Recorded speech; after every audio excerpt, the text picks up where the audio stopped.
morning, everybody. Call the meeting to order. Sandra, you want to call the roll? Yes, Mr. Chair. Secretary Chaudhry is absent. Mr. Derenberg. Here. Vice Chair Eberhardt. Chuck Boyd as designee for Secretary Flora. Present. Mr. Gibbons. Present. Ms. Lala is present. Krishna Tallur as designee for Dr. Wright. Present. And Chair Casemeyer. Here. You have a quorum, Mr. Chair. Thank you. Any revisions, Sandra, or to the agenda, or any comments from anyone? Yes, Mr. Chair, we have a slight modification to the motion for item 3 in the agenda today, which Arabiel will provide, just to account for a conditional approval that cannot be fully approved until a COMAR change is executed.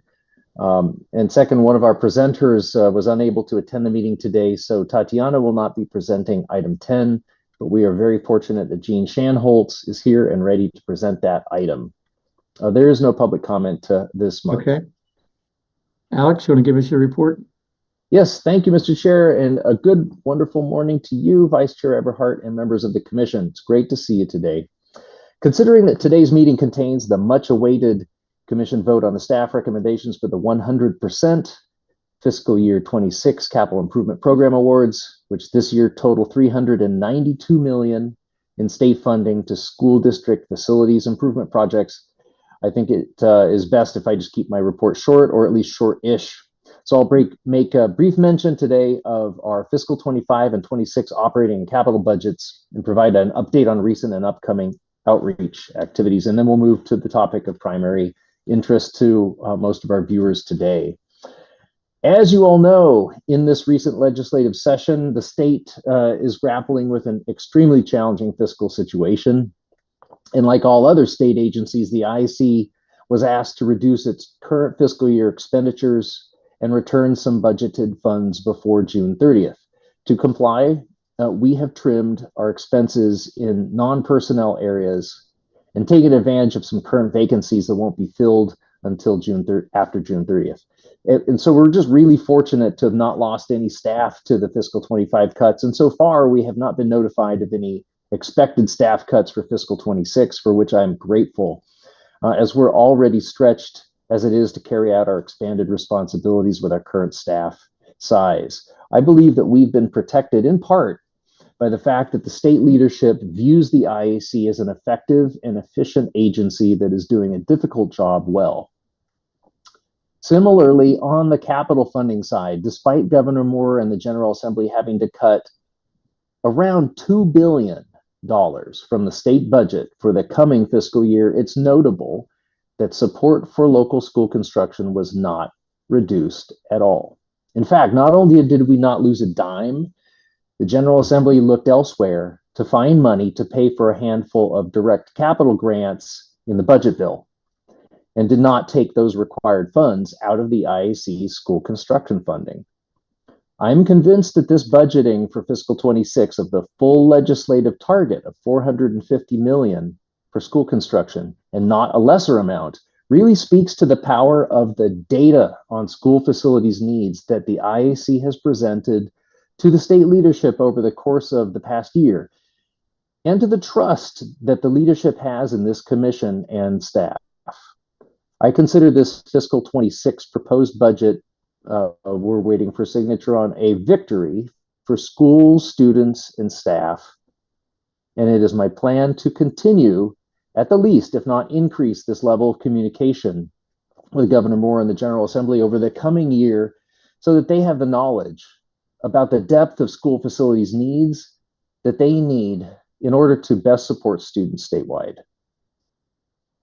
Second, I'll just say that in terms of outreach work, IAC staff and I are continuing extensive efforts on multiple levels to different stakeholder groups. IAC staff has scheduled 2 statewide meetings with all LEAs, facilities planning, and construction staffs for June and October to ensure that we have time and space in which to pass along news and hear directly from each school district about the challenges they're facing and answering questions they have.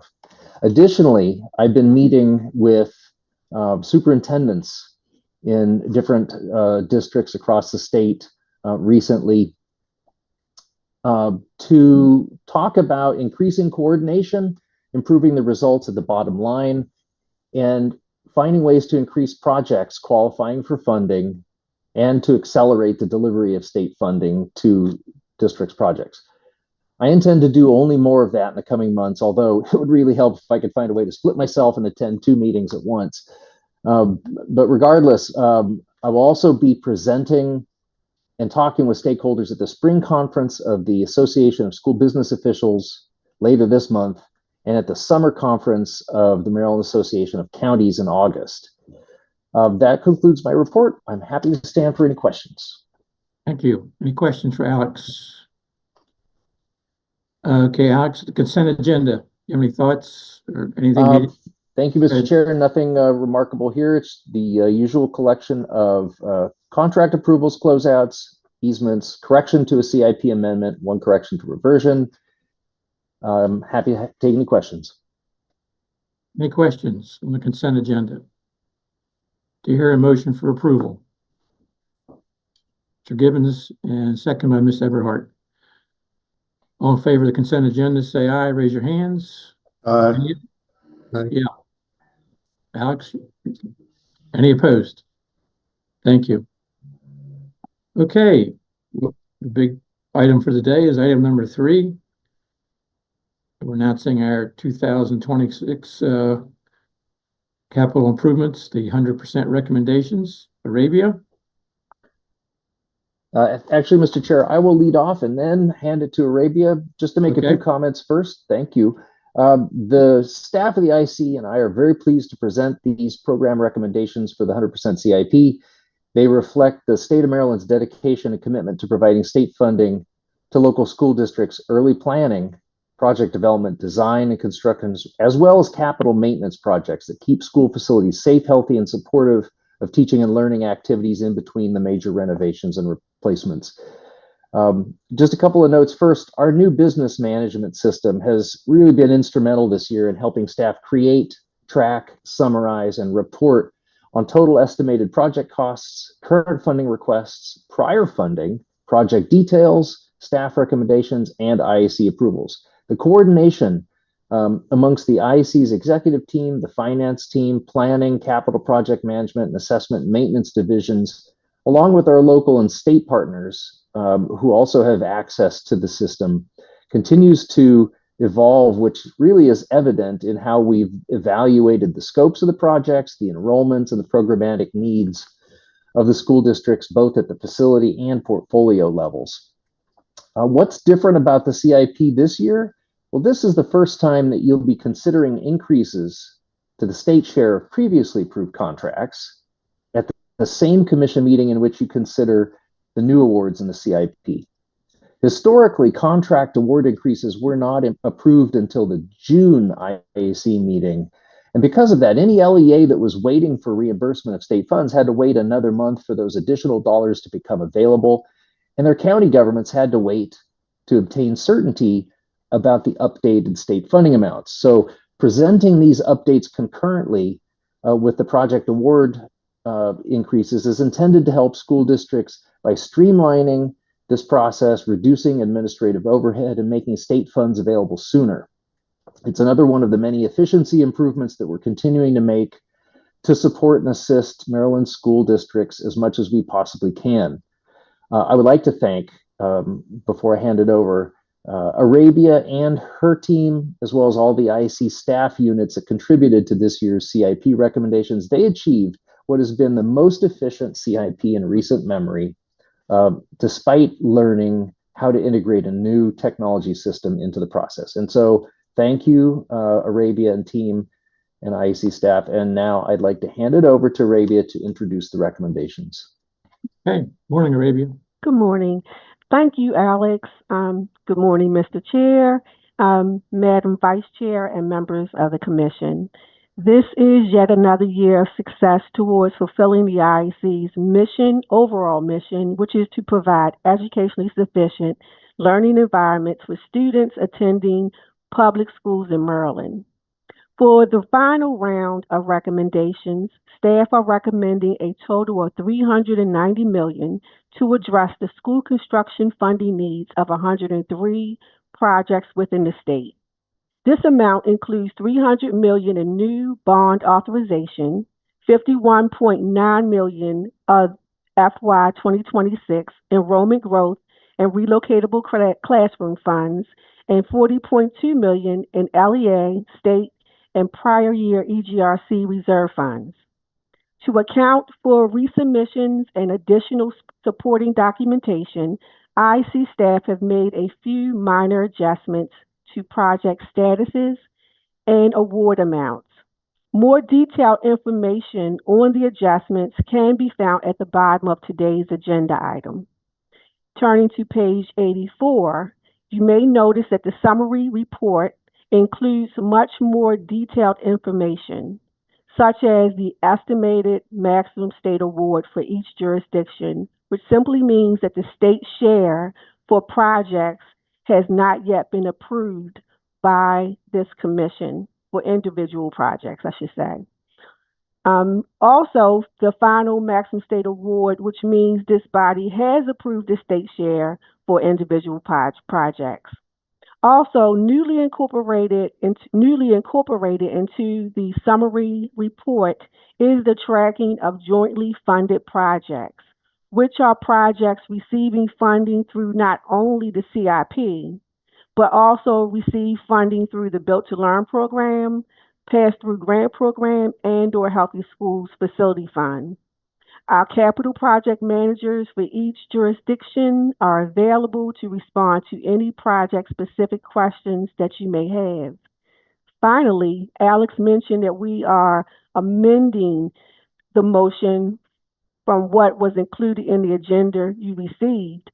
The maximum state allocation for one school, Fruitland Primary in Wacomico, is contingent upon final enactment of a COMAR change approved by the IAC in February, and which is expected to be enacted in July. We've amended the motion, which I'll read now, to include that contingent language.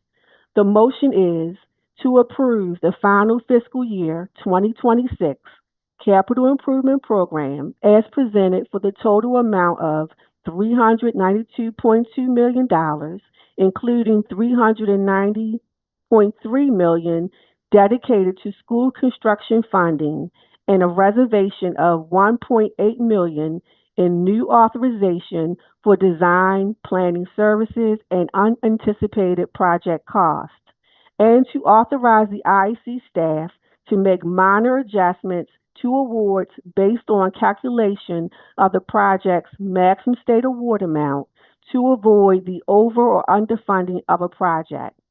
Project awards are contingent upon demonstrated compliance with the programmatic agreement between the Interagency Commission on School Construction and the Maryland Historical Trust regarding Maryland school construction programs, which will be verified at the time of contract approval.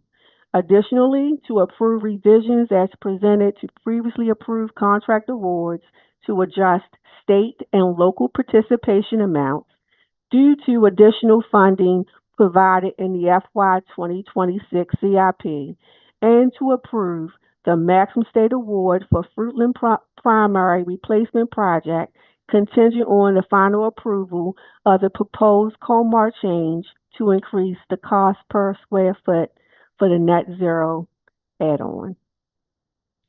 Thank you, Ravian. Thank you You're for welcome. all your work and your staff. Really great. Thank you. For purposes of discussion, would someone like to make this motion? Secretary Chaudhry makes a motion and Mr. Toulour seconds. Any comments or questions? Mr. Derenberg. So on page 86, Baltimore County project number 4. So it says Sparrows Point Middle High. Is that to replace the middle high together, or the high school, or the middle school, or? I'm going to ask the capital project manager if she's available to speak Because right now they're combined. It's two schools in one. Jean,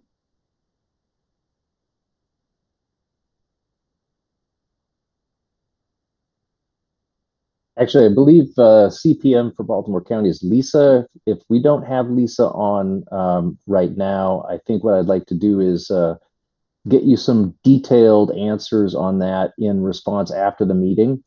I'm not seeing Lisa right now, so I think what I want to do is um, my memory of the program project rather is that it is to expand some program spaces and as well as some capacity addition there, but I don't remember which grade level band, whether it's the middle or the high side that's getting that space. So I'd like to just double check that and get back to you.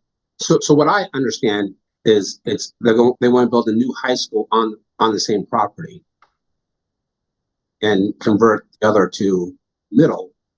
But I'm a little concerned about addition of that middle school. So, Mr. Chair, Yeah, one thing that I can add on that is that this award is just for planning funds. So they are still early in the stages of the project. We're not committing to any specific scope at this point. And Mr. Derenberg, we can follow up with you on exactly where we know they are with the project right now. But this is a very early award that is just for planning and design. So on that property. Yep. Okay, great. Thank you. are you satisfied with that answer, Mr. I think Derenberg? they'll follow up. I mean, I think I know what's going on. I just want to be Alex, totally is it clear. possible we find that answer before we have to take a vote? Oh, definitely try to do that. Yeah, let me see if I can get a detail from Lisa. Yeah. I thought she would be on, but something may have gotten in the way. I will work on that right now. Yeah. Go ahead, please. Go ahead. Other questions? Okay, well, why don't we, Mr. Derenberg, I assume you'd rather have us hold off on the vote until we find the answer to your question. I'm pretty sure that it is that they want to build another high school on the same property, middle high as middle. But again, I'm a little concerned that that middle school is going to be replaced also, which would just be, another huge funding problem after $250,000. Okay, why don't we try to get the answer before we vote, Alex, and let me know when you have that information that we can respond to Mr. Derenberg. Absolutely. Do we want to move to the next agenda item Yeah. and come back for vote on this at the end? Yes, I do. Okay, very good.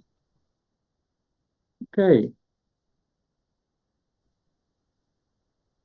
Item number 4, Revised Administrative Procedures Guide.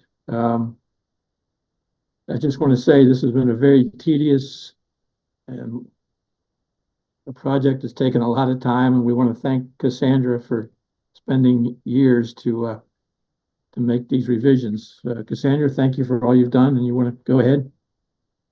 Thank you, Mr. Chair. I am very grateful to be presenting this to you today. I'm very excited. I am also grateful that the motion I have to read is not as long as the one that Arabia just had to read to you. So I'm thankful for the little things today. Good morning, Mr. Chair, members of the Commission. I am really pleased to recommend approval today of the new Administrative Procedures Guide, which will holistically replace the APG that was adopted by the IAC originally in 1994. So this has been a long time coming. We presented earlier drafts of the agenda to you twice as informational items, first in March and then in April. We've also shared drafts with the LEAs, first in January and then again at the beginning of April.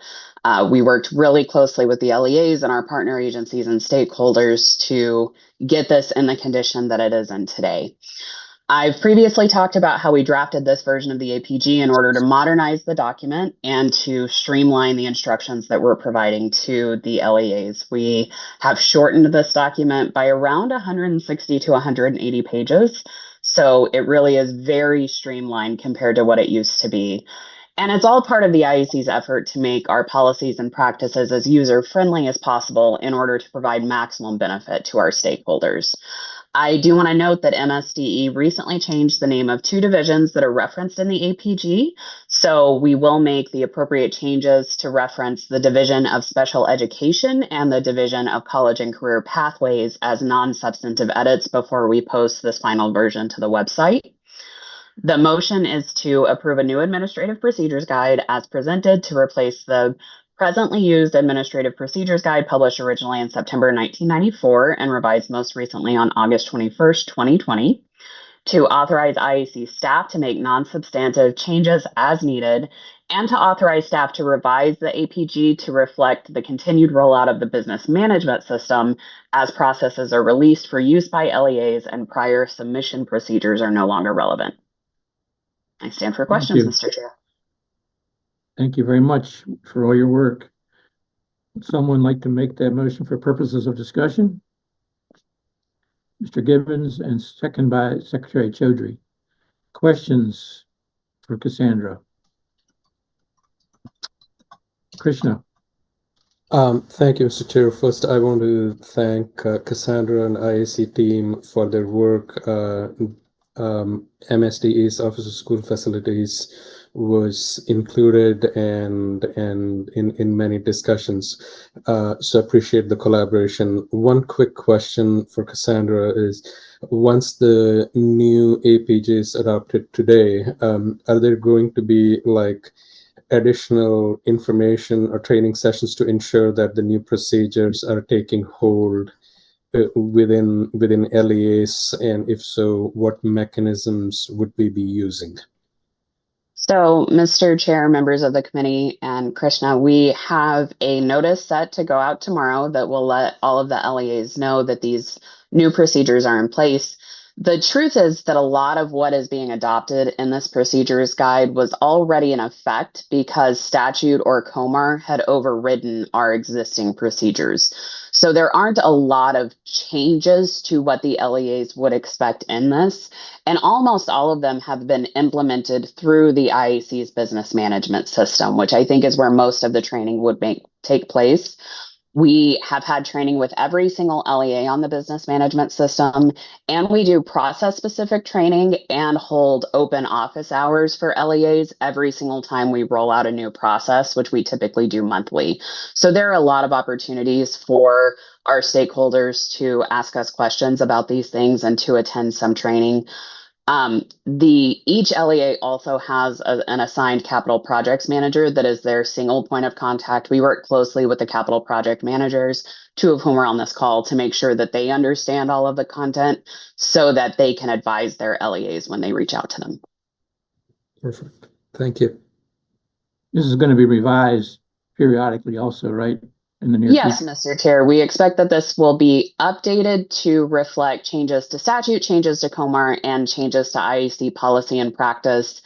Honestly, a lot more frequently than the old procedures, which were challenging to update. And that was some of the challenge that we had with communicating with our stakeholders. So we expect this to be more of a living document than the previous procedures. Good. Any other questions? All in favor of the motion, raise your hand or say aye. Aye. Any opposed? Thank you very much. Thank you again, Cassandra.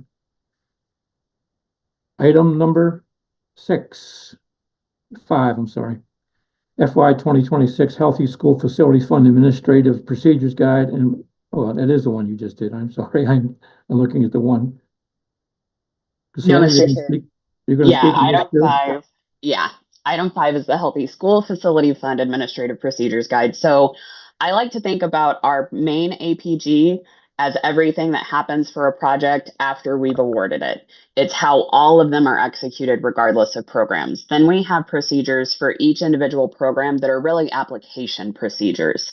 Item 5 is the HSFF Application Procedure Guide. We are requesting approval to release the Healthy School Facility Fund Administrative Procedures and Application Schedule for FY 2026. Like the Aging Schools Program, HSFF is statutorily expected to sunset on June 30th of 2026, and the $90 million that's required to be allocated to the program every year is being reassigned to the IAC's Future Priority Fund program. The intent of this program is to address environmental health-related issues impacting Maryland schools, such as lead in water consumption outlets and other contamination issues that can lead to serious health problems. That might include faulty roofs, insufficient cooling and heating systems, and other air quality issues.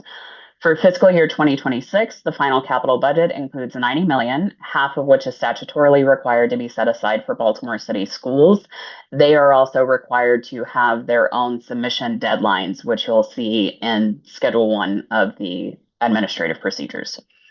The motion is to approve updates to the Healthy School Facility Fund Administrative Procedures Guide as shown in the presented draft document, to approve the FY 2026 Healthy School Facility Fund Schedule included as Attachment 1, to authorize IAC staff to solicit applications from LEAs and the Maryland School for the Blind for projects that will improve the health of school facilities, and to evaluate project requests based on a competitive application process, and to authorize staff to make non-substantive edits as needed. Thank you very much. For purposes of discussion, would someone like to make that motion, please? Mr. Derenberg, and second by Mr. Boyd. Any comments or questions? All in favor of the motion, say aye or raise your hands. Any opposed? Thank you. Okay, item number 6, FY 2026 amendments to the Aging Schools Program, Administrative Procedures Guide and Schedule. Cassandra? We just wanted to hit all of the procedures guides in one meeting, Mr. Chair. Changes in this item are to delegate authority to the executive director to make exceptions to the $10,000 minimum cost threshold currently required for ASP project submissions, and to correct a typo in the schedule that was previously adopted by the IAC. The delegation of authority will help to ensure that LEAs can utilize all available funds prior to the program sunsetting on June 30th of 2026.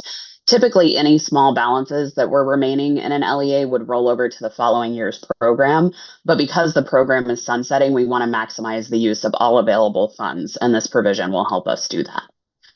The motion is to amend the FY 2026 Aging Schools Program Procedure and Schedule as presented to allow the executive director to approve exceptions to the $10,000 minimum project cost and to correct a typo in the approved schedule.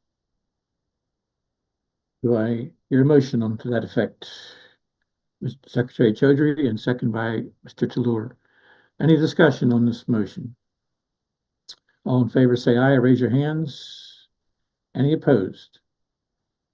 Thank you. Item 7, Senator James Ed DeGrange, Non-Public Aging Schools Program Delegation. Cassandra? Thank you, Mr. Chair. The IAC granted authority to the Office of School Facilities to approve extensions to reimbursement deadlines up to 3 months for fiscal year programs 20 through 22 of the Non-Public Aging Schools Program. This motion just grants the same authority for the subsequent program years so that MSDE can set consistent expectations and requirements for the non-publics that are utilizing the program. I do want to note, of course, Krishna is on the call, but Myron Mason is also available today. He is the primary administrator of the program for OSF, so he can answer any questions that you have about the Non-Public Aging Schools Program. The motion is to delegate authority to the executive director of the Maryland State Department of Education's Office of School Facilities to authorize extensions to the deadlines for projects receiving funding under the Non-Public Aging Schools Program in FY 2023 to no later than June 30th, 2025, and for FY 24 to no later than June 30th of 2026. Further, to amend the IAC's motion of October 10th, 2024 to delegate authority to the OSF Executive Director to approve extensions to deadlines for projects receiving funding under the Non-Public Aging Schools Program in FY 2025 to no later than June 30th of 2027. Thank you. Anyone else want to comment on this, Myron or Krishna? You want to? Okay. Do I hear a motion? Mr. Chair. Do I hear a motion to this effect? Secretary Chaudhry and Mr. Gibbons seconds. Any discussion? All in favor of the motion say aye or raise your hands. Any opposed? Thank you. Item 8, FY 2023 Healthy School Facility Fund Project Extension Request, Cecil County Public Schools. Sean? Good morning, Mr. Chair, Madam Morning. Vice Chair, members of the Commission. My name is Sean Vorstag, and I am the Capital Project Manager assigned to Cecil County. Cecil County Public Schools has requested deadline extensions for their fiscal year 2023 Healthy School Facility Fund project for the chiller replacement at Cecil County School of Technology. Cecil County Public Schools is requesting this extension due to the longer than expected lead time for the delivery of the transformer substation associated with the project. Therefore, Cecil County Public Schools is requesting extensions to the fiscal year 2023 Healthy School Facility Fund deadlines for substantial expenditure of October 1, 2024 to October 1, 2025, and submission of reimbursement requests from May 1, 2025 to May 1, 2026 to allow for receipt and installation of the transformer. I will now read the motion, which is to approve the Cecil County Public Schools request to extend the fiscal year 2023 Healthy School Facility Fund, Cecil County School of Technology Chiller Replacement Project deadlines as presented. Thank you. Do I hear a motion? Mr. Boyd and seconded by Mr. Gibbons. Any questions? All in favor say aye, raise your hands. Any opposed? Thank you. Item 9, FY 2024 Healthy School Facility Fund Project Extension Request, Cecil County Public Schools, Cecil Manor Elementary. Sean? Yep. Okay. Cecil County Public Schools has requested deadlines extensions for their fiscal year 2024 Healthy School Facility Fund project for the HVAC replacement project at Cecil Manor Elementary School. Cecil County Public Schools is requesting this extension due to a delay in the project award caused by higher than expected bids and issues obtaining additional local funding to support these costs. Local support has been garnered, and rebidding of the project is scheduled to take place in June of 2025.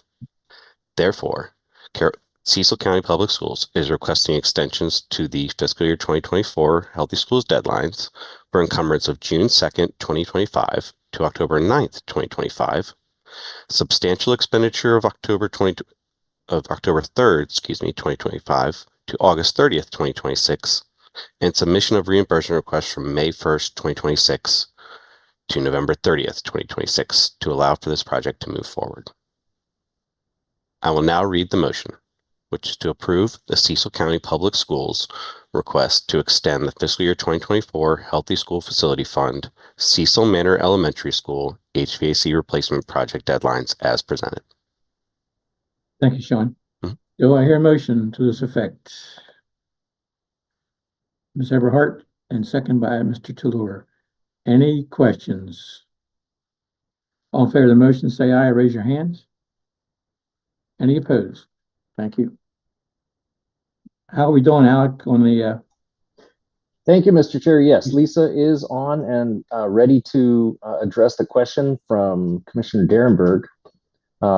Lisa, thank you for joining. Mr. Derenberg, you want to restate your question so we all remember exactly what it was? The question was on page 86. It was the Spurs Point Middle High funding. I want to know if it's for the middle high, the high, or the middle. Is it going to be one school? Is it going to be a different school? What is the funding? Good morning, and apologize for the delay. Baltimore County looked at 4 options for this facility to renovate the entire building, middle and high school, replace the high school and replace the middle school as 2 separate buildings on the same property, replace just the high school and renovate the middle school, and then also to renovate the high school and then replace the middle school. They have, since the time of the CIP submission, submitted a feasibility study for our review, and they are requesting to do the option 2, which is replace the high school and replace the middle school both, with 2 separate buildings on the same property and demoing the existing facilities. Oh, that answered it, see? Thank you very much. That's actually news to me, by the way. Thanks, Lisa. Okay, before we finish our agenda, why don't we go back to the capital budget request, 100% dedication. I think we've already made the motion, didn't we, Alex? Yes, and so we'll just take a vote. Yeah, any more questions on the 100% allocation? All in favor, say aye or raise your hands. Anyone opposed? Thank you. Want to thank the staff. Great job, very efficient. Under trying circumstances faced by the state and all your care and concern. Okay, I think we now are on item 10, FY 2024 Healthy School Facility Fund Amendments, Garrett County Public Schools. Gene, I think you're going to do this.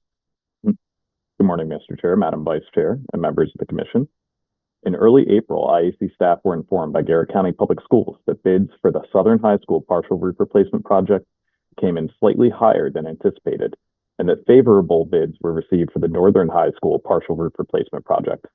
Garrett County Public Schools has requested to realign funds for these two projects accordingly. IAC staff recommend approval of this request. I will now read the motion, which is to revert $372,400 of the fiscal year 2024 Healthy School Facility Fund award to the Garrett County Public Schools Northern High School partial roof project to the Healthy School Facility Fund statewide reserve account, and to transfer $170,100 from the Healthy School Facility Fund statewide reserve account to the Garrett County Public Schools Southern High School partial roof project. Thank you, Gene. You're welcome, Mr. Chair. For purposes of discussion, will someone like to make this motion, please? Mr. Boyd makes a motion and Mr. Tulor seconds. Discussion. Any questions for Gene? All in favor of the motion, say aye. Raise your hand. Any opposed? Thank you. Item 11. Sandra's going to give us a summary of the legislative session in terms of issues that impacted the IAC. Cassandra? Thank you, Mr. Chair. If you look at page 204 of your agenda, I'll go over the capital and operating budgets for this year, and then Victoria, the IAC's policy analyst, will talk about a couple of other pieces of legislation.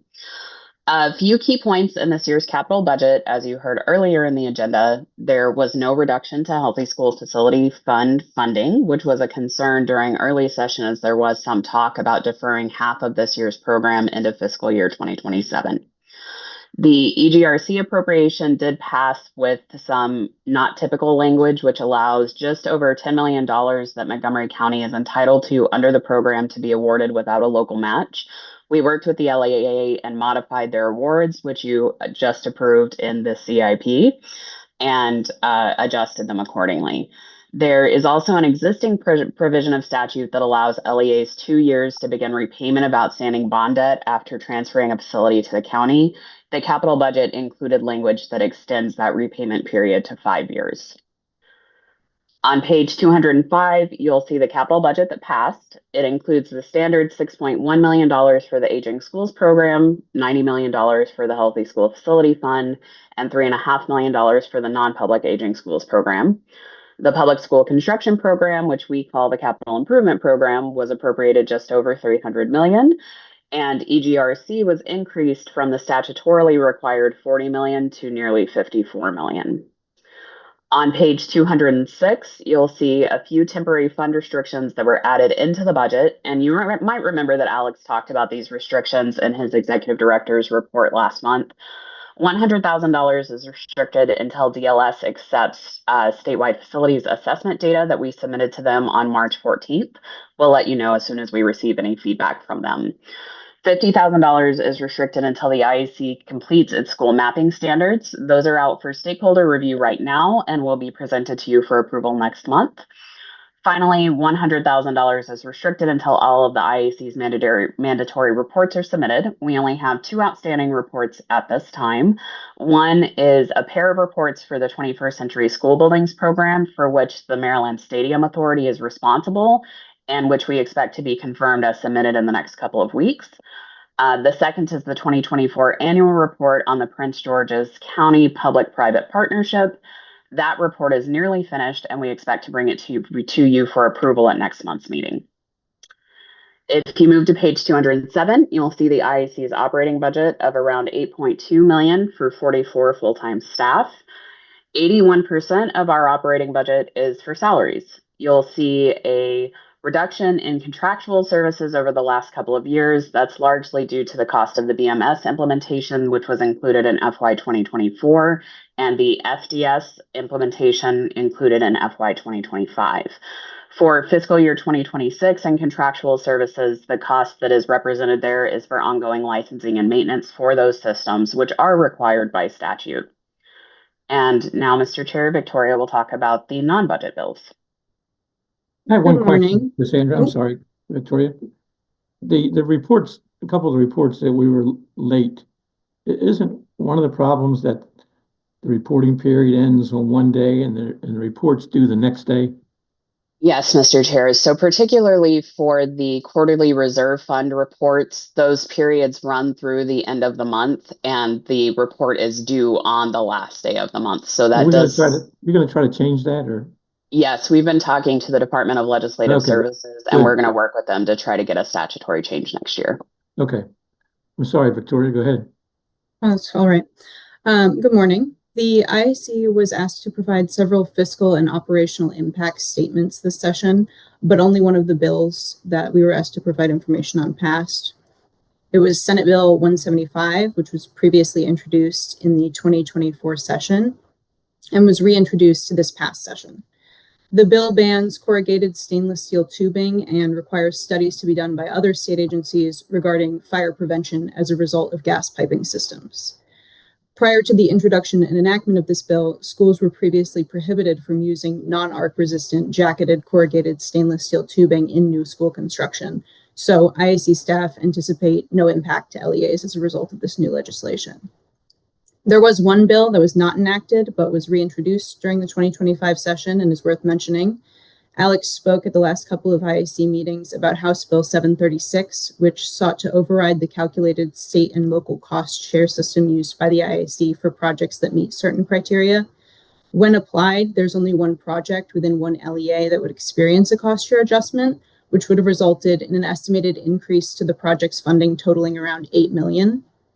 This is particularly notable as the state and local cost share system is one of the IAC's primary mechanisms for ensuring a fair distribution of available state funding, and this bill would have overridden that mechanism, which would have resulted in fewer projects across the state being funded and one LEA receiving funds for a project at the direct expense of other LEAs.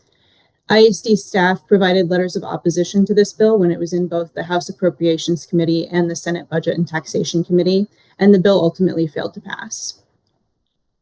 This entire item is informational and doesn't require IAC action, and we stand for questions. Thank you, Victoria. Any questions about the legislative action? Alex, you want to add anything?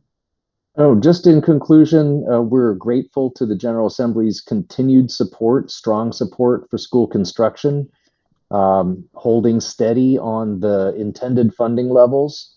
Obviously, next year is a completely different budget session and still part of a very challenging fiscal context, but we'll continue to monitor the issues that are affecting potential funding, keep you posted and updated on those, and continue, as I said before, communicating the data that we have on the need so that the General Assembly can make the most informed decisions possible about how to go about funding school construction in the coming years.